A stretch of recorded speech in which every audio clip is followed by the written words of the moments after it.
Louise Hay film, Gregg Braden interview, take one. I was trained as a scientist. My background's in the hard sciences, the physical sciences, the earth sciences.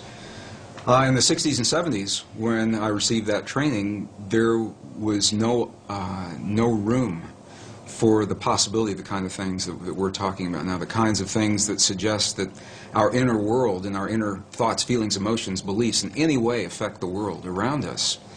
And it was through direct experience what I began to understand was that this is the great secret that everyone knows except us in the West.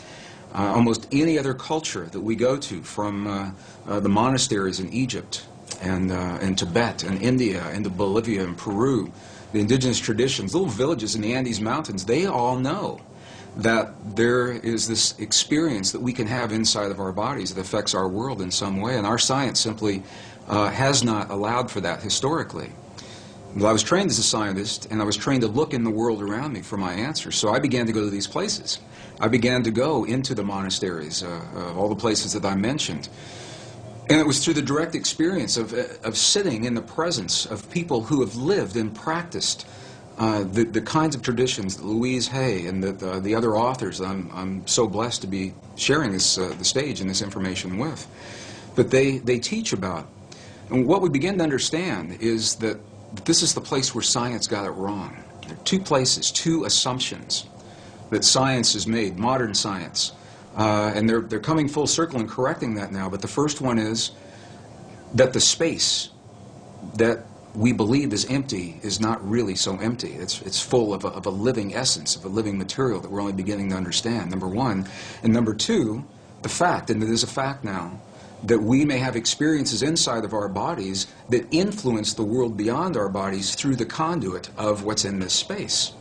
So it was in going into the monasteries and the nunneries and speaking with the indigenous people, looking at them eye to eye, heart to heart, God to God, and I could say to these people, when you just performed that miracle, when you just performed that miraculous healing, what is it that you did inside of your body to make that happen?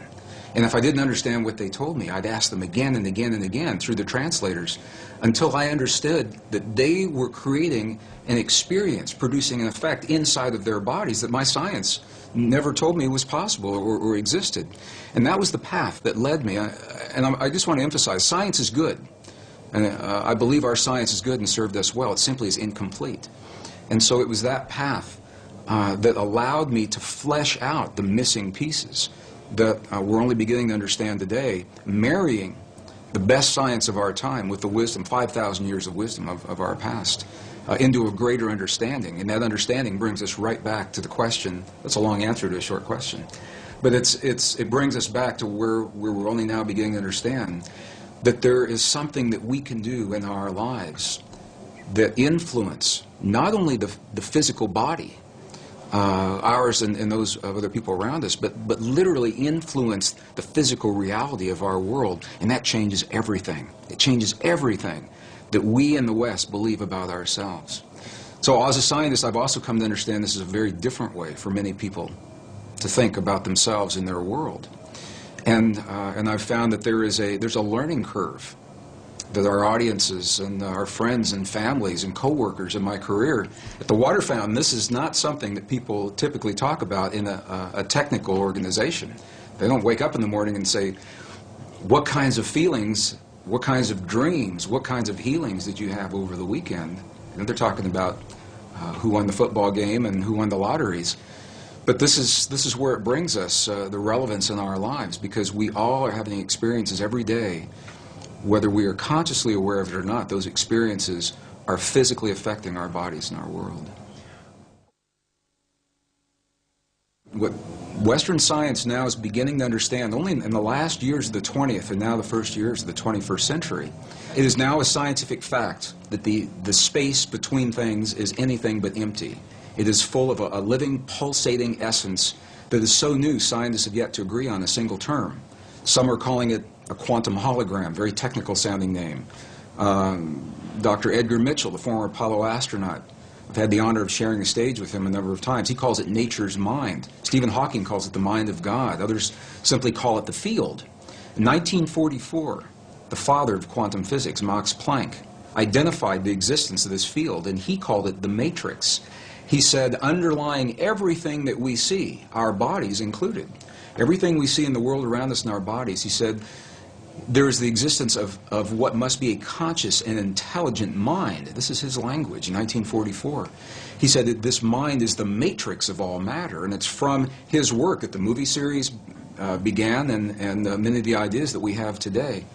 So what we know is this, is that we have the opportunity to influence that field in ways now that we're only beginning to understand. It's done through the human heart. It's not a thinking process.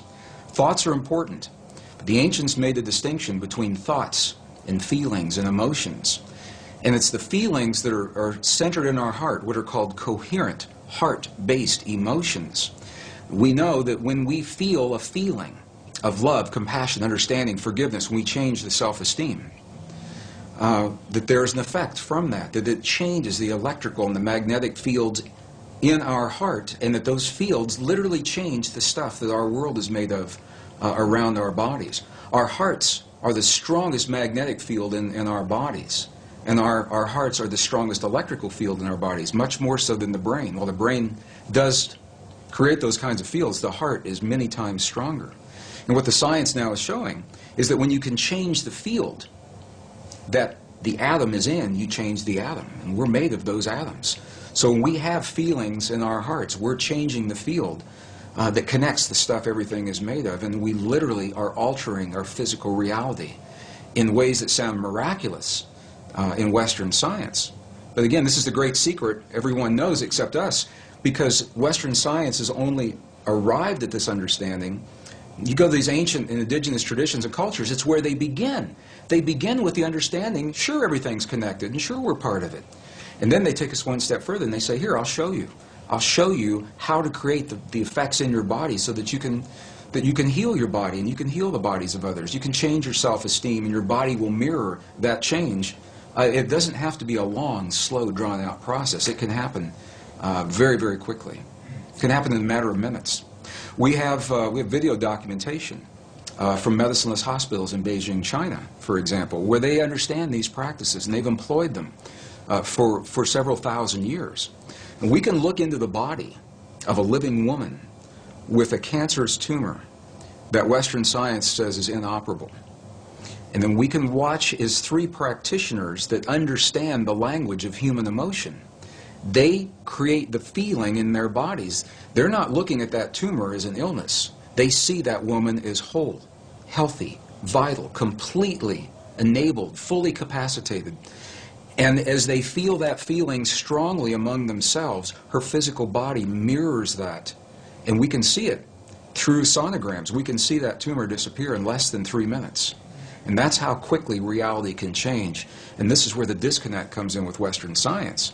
Because I've shared this information with scientists and medical doctors all over the world, and they say, wow, that's a miracle. We're going to have to come back and study this, and we will as soon as we find a cure for cancer, or as soon as we find the cure to cure on the mechanical level, what they see as a mechanical process. And what we now know is our physical body is the outpicturing, is the mirror of something that is not so physical.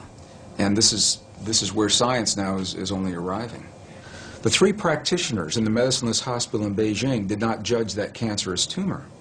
They didn't judge it right, wrong, good, or bad. They said it's a quantum possibility, and there are many possibilities. Of course, this is just one. They said, now we're going to choose another one. But this is subtle and very, very different way of looking at things, because they acknowledge what is and invite a new possibility rather than having a charge on what is there and feeling that somehow we have to manipulate or cut out, in the case of a tumor, or change, hammer the physical reality into submission. What they're doing is acknowledging that moment, that example, and they're changing it on the level of what we would call the quantum blueprint. They're feeling the feeling as if another possibility has occurred, and in doing so, allowing that possibility to replace the one that exists without judging the one that exists.